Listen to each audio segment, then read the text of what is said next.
Welcome back.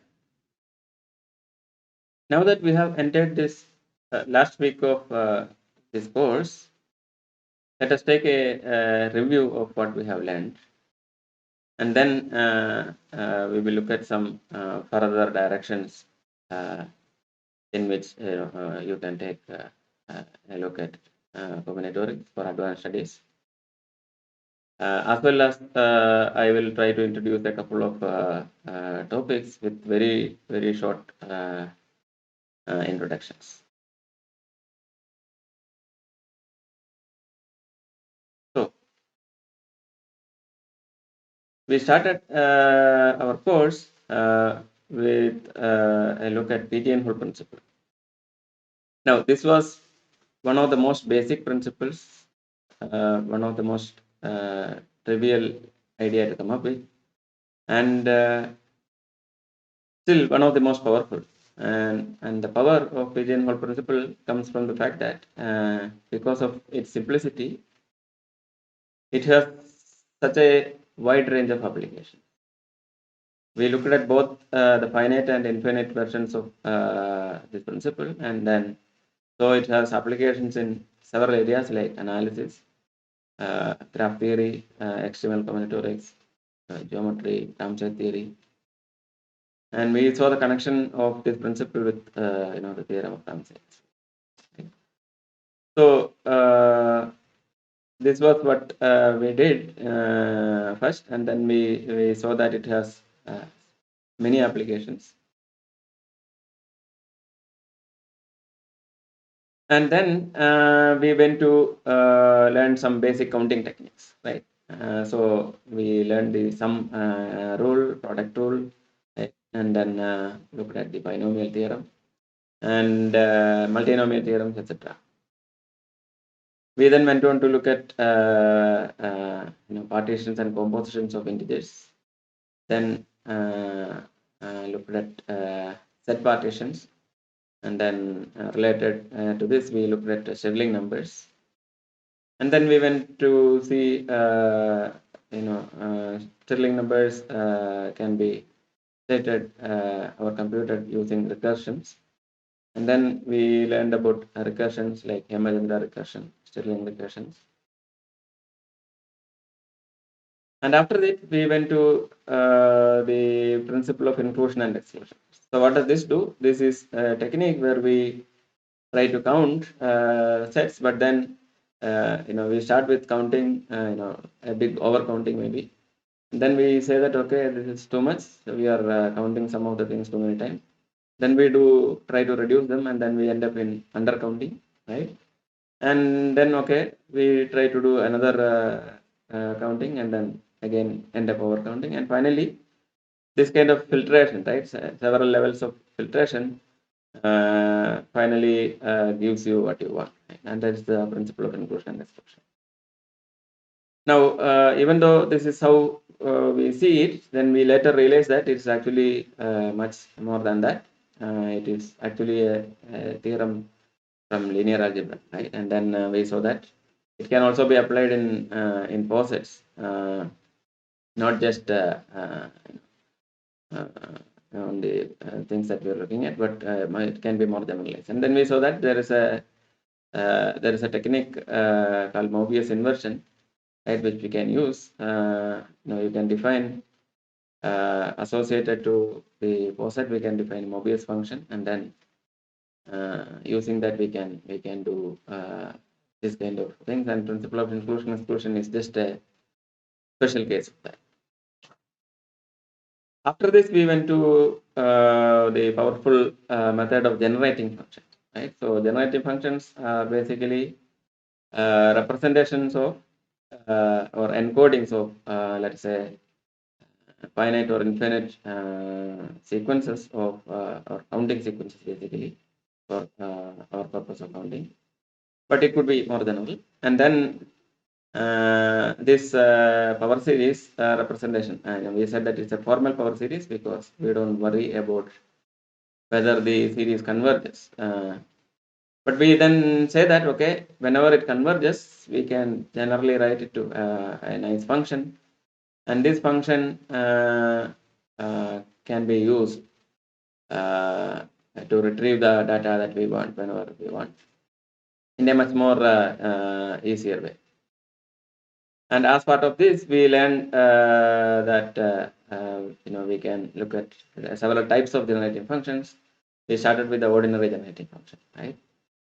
Then we saw that in the formal power series algebra, we had defined products, composition, and several other operations. And these operations can have a combinatorial meaning, right? In the sense that if you take two generating functions and multiply according to the rules of the formal power series algebra, then one can ask what does it mean combinatorially, and then we can define combinatorial object as related to this, and this in turn can have many applications in simplifying our computation. Then we said that okay, sometimes ordinary generating functions will not do because the series might be growing too fast. In that case, we said that okay, we can look at other techniques to simplify this by looking at things like exponential generating function, right, where we normalize or reduce the coefficients by multiplying the coefficient of x raised to n by n factorial. And then we saw that okay, this also, right, one can talk about this kind of generating functions, and then what happens combinatorially when we take the product or composition, etc. Now, of course, one should also keep in mind that these can be further generalized, like instead of exponential generating function, we can talk about maybe doubly exponential generating function or things like that, where if the function is growing even and the coefficients are growing even faster, we can divide by, instead of n factorial, we can divide by things like n factorial squared or higher powers and things like that. Now, these are all valid techniques one can do, and we can also think about what happens when we take products, etc. That is for later. Then we saw as an application for the generating functions, we proved the very famous theorem by Euler, Euler's pentagonal number theorem. Now, we then went to look at a short visit to graph theory, where we did a quick overview of the basics like connectivity, trees, etc. And then we used the counting questions, looked at the counting questions on this. And then we took a short introduction of graph coloring, and then we went to look at Menger's theorem, which we proved using some graph theory techniques. And then we said that okay, Menger's theorem is basically equivalent to several other famous theorems from combinatorics, like Koenig's theorem and then Hall's theorem of system of distinct representatives. So what was this Hall's theorem? It says that it talks about the existence of unique representatives for a family of sets. Right? You can find it if every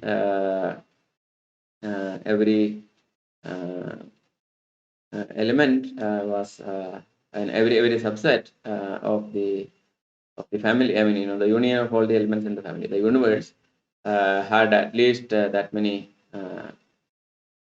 representatives, right? And that many sets in which you present, then we can find a representative for each of the sets. Now, then we looked at planar graphs, and in particular, we learned a technique called discharging method, which is quite useful and which was used to prove the famous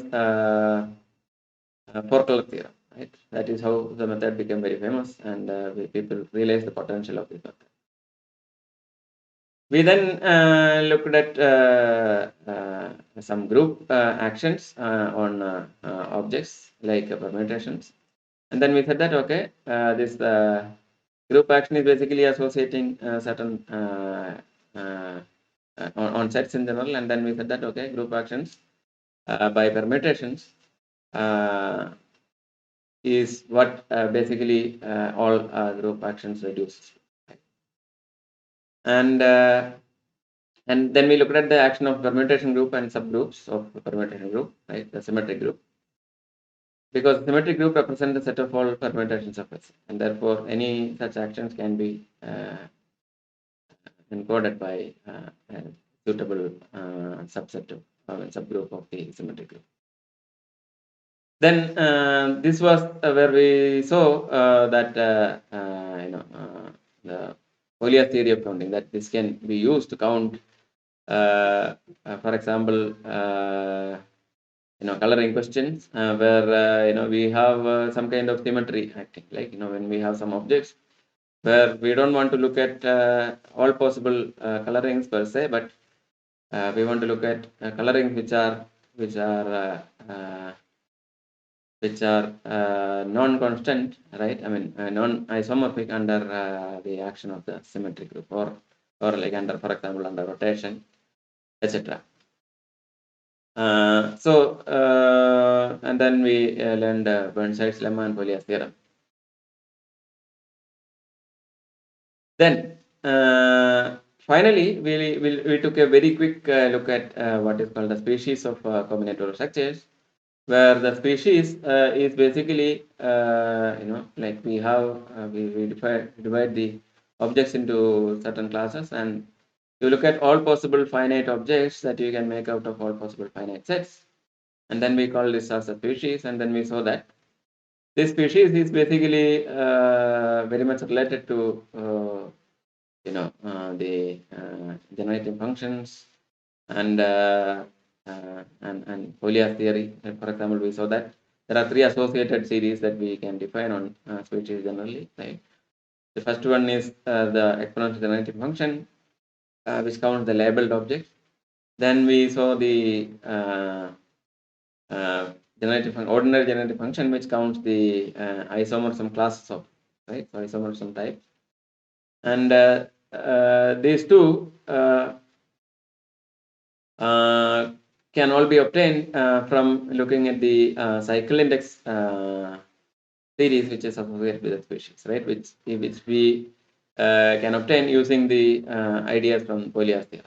So this is how we obtain the cycle index series, and then this the look of this combinatorial objects species is basically coming from the category theory, right? And then this was and this enables us to reduce the computations in many ways. For example, several of these objects one can see if you look at it as just figures or pictures of representations. We can see the relations between several of these objects immediately, and this gives us several new proofs, right? Simpler ways of finding proofs for usually difficult counting questions. And we saw some applications of this, and we also saw that we can define other operations like taking derivatives or pointing and all this can have a combinatorial connection. And of course, we just took a very quick introduction to this. It takes much more to look at this in detail. Okay, this is what we learned in combinatorics, and we saw several real-world applications of things, the techniques that we have learned in other areas, at least a few of them. Now, so that is what we learned in this course so far. But now let me introduce a few advanced topics, courses that you can take from later, or at least things that you can read on your own related to combinatorics. There are several areas of combinatorics now, and what I'm going to do is to present a list of them, and then introduce a couple of them, and then that's where we stop. Okay, so here is the further directions. So here is a list of advanced topics in combinatorics, like which comes to my mind immediately. Right? There are many more, and these are some of the interesting techniques and specialized areas. Let me start with the first one, which is called the linear algebra method. So what is the linear algebra method? This is a technique in combinatorics where one uses the ideas from linear algebra, where we have vector spaces, then associated we have dimensions, and then we know that a subspace must have dimension less or equal to the dimension of the space. Then we have matrices, right? Their properties, and like for example, eigenvalues of linear operators, and several tools from linear algebra are there, and these can be used quite effectively in obtaining proofs for many combinatorial questions where we don't really see a nice combinatorial proof. Of course, combinatorial proof can be very illuminating in the sense that it can give several other insights which we may not get using techniques like algebra related techniques. But then when we don't have a nice combinatorial proof, then we have to necessarily look at other techniques, and this is a very powerful technique, and we will look at least a couple of examples from linear algebra method, and even though it's just a very few short half an hour introduction, I will give you a short look at this. We will not go into like eigenvalue and spectral theorems, etc. For this part. This is just a quick introduction. But then second topic that I want to introduce you is that of probabilistic method. So what is probabilistic method? Again, probabilistic method is a very powerful method in counting in combinatorics, where we use the ideas and tools from probability theory, right? Just like the linear algebra method. Here we use the tools from probability theory to show the existence of objects, or like actually come up with objects. And it may be kind of counterintuitive, but the idea of probabilistic method is very nice and simple. That suppose one can show that we want to see whether certain types of combinatorial objects exist. For example, given a graph, I want to know whether there is a particular type of coloring of this graph using at most, let's say, 100 colors or 20 colors. Now, it may not be practical to look at all possible colorings to find out this, because the number of colorings usually grows exponentially large in terms of the size of the object that we are. Now, if we have like several colors, and then we have several vertices in the graph, right? Several vertices and edges in the graph. Usually, it's not practical to do. Even with numbers like close to 50 or 60, we will be at loss. So, what are the other things that we can do? Because our brute force things is not going to work. They are very powerless when the size grows quite large. So one can do the following: that suppose you want to show a certain type of object exists, right? Then all you need to show is that there is a positive probability for this object. And this is like kind of surprising, right? But this was observed, I think, first by Paul Eldridge, and what he said was that okay, to show a certain kind of thing, object, object, combinatorial object exists, all I have to do is to show that with non-zero probability, right, this object exists. Because if I can show the probability is non-zero, at least one object of this type must exist. Otherwise, I will not be able to show non-zero. I can say greater than or equal to 0. But if I show strictly greater than 0 probability, then that is because at least one of them is existing. And this idea is very powerful. And there are many associated tools from probability theory we can use. For example, we can use just the linearity of expectation, or just the union bound of probabilities. We will see what this is, and then we will be able to use some further advanced tools like let's say Chernoff bounds or Lowa's local lemma. Then several concentration results from probability theory like Azuma's lemma, etc., can be used. Talleyrand's inequality. All these can be used to prove very powerful results in combinatorics. Of course, we will not go into most of this. We will just look at a couple of examples, from using union bound and maybe linearity of expectation, and then leave the later things for an advanced course for people who are interested. The third thing I want to tell you about is another very powerful technique called polynomial method. Now, the polynomial method, as the name suggests, uses polynomials and related tools from polynomials.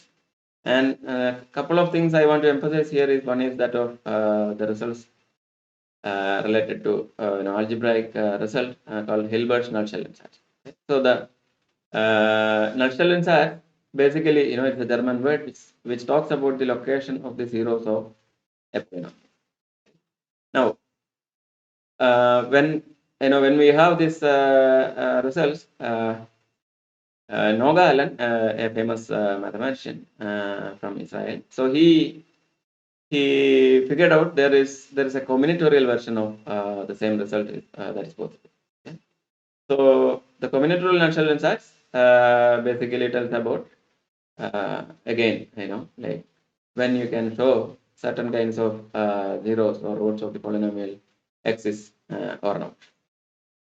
And this is a very powerful tool, especially in graph coloring and many other topics.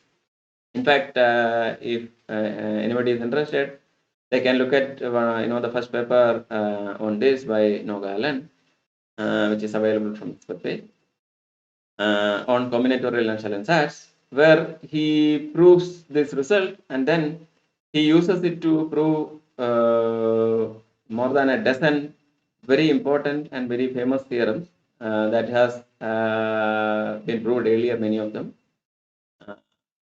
in a much simpler way.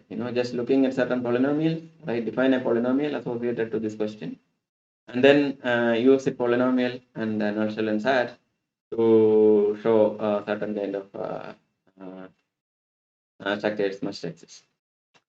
Then another associated tool is that of incidence theorem, and this incidence theorem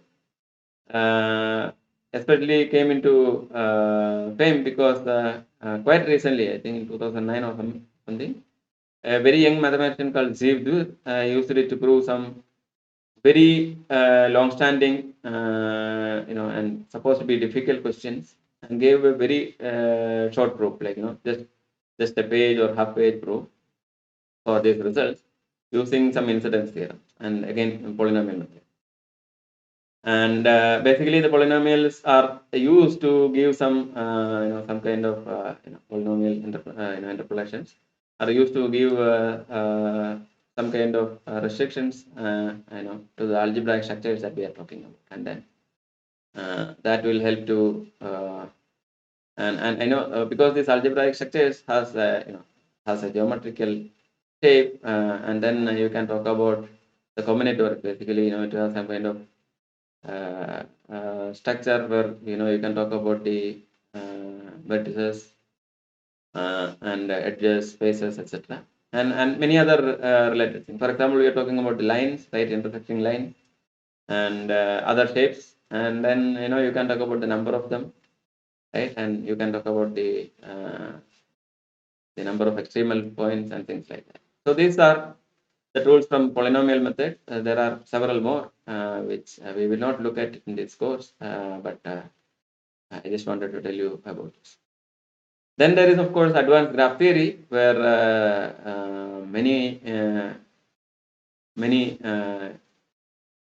courses can be done. There are several directions in which one can go. For example, spectral graph theory, then algebraic graph theory, and algorithmic graph theory. Because of the advent of computer science, graph theory has too many branches now.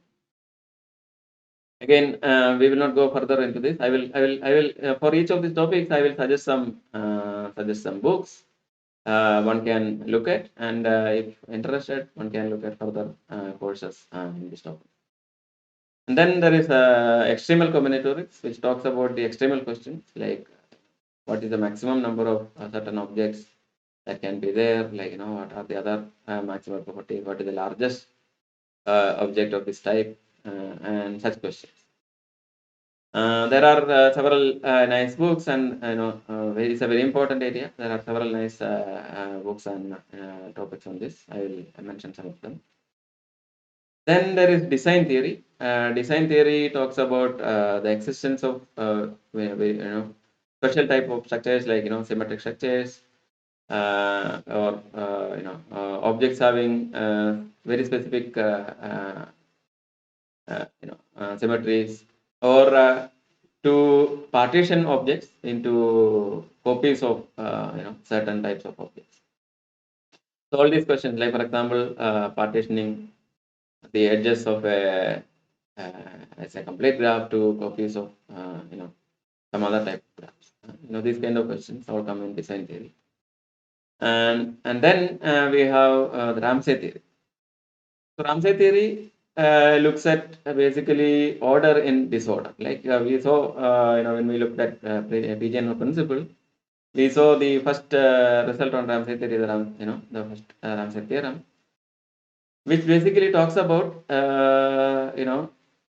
like, so you look at all possible coloring, right? I mean, any type of coloring, you allow, let's say, a fixed number of colors, and then we say that, okay, you are free to give the color as whichever way you want. No matter how you are going to give the coloring, as far as the object is large, right? We say that we can find very specific, very restricted type of colorings, very structured coloring, like basically a specific order in all this disorder, right? No matter how you are going to do this, you don't have a choice but to come up with such order, right? So when the number increases, right? Even though there is chaos, there should be some order within. Like you should be able to find substructures with a specific order. In fact, all kind of orders.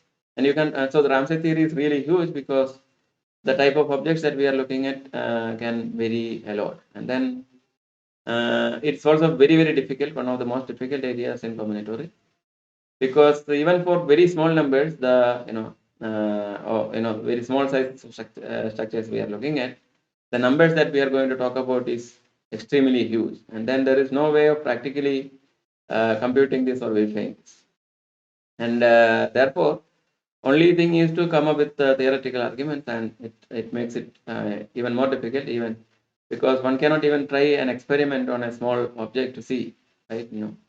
What kind of things that you are coming up with.